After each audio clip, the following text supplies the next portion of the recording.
Hi, my name is Garrett Hara, and I am currently working on an app that allows hosts to offer their home for short-term rental to guests. The business question that I am attempting to determine is if hosts with the superhost status receive more conversions from views to bookings in comparison to regular hosts.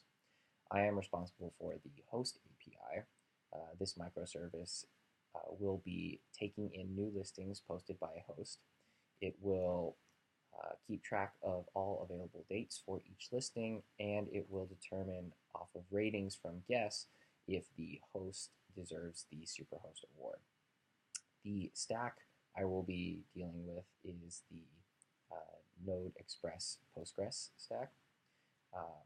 The data that I am dealing with is the host, their host info, the listings, and the associated host, and all of the available dates for each listing. Due to the relational nature of this data, I have selected a SQL database. The read operations I will be performing are quite simple, so instead of, and I will also be heavily dependent on write speeds, so I've selected a transactional database versus an analytical database.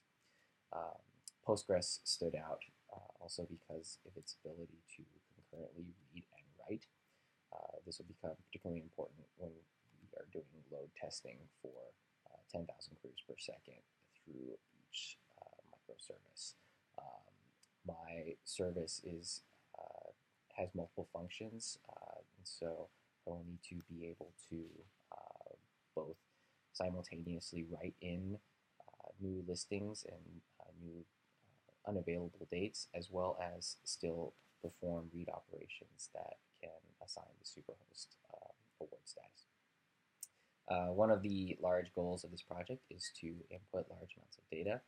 At first, I had some issues inputting a million points of data into my Postgres database.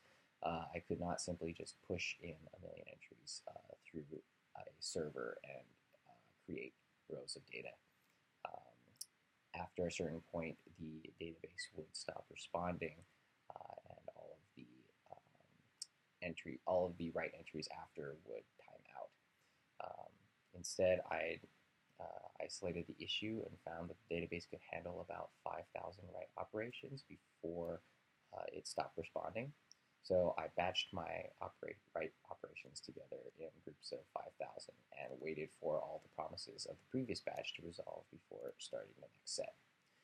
This proceeded to take about an hour to input 1 million points of data, which was still too slow. So to further increase the efficiency, I completely switched strategies to actually writing a file and directly uploading a CSV file to the Postgres database.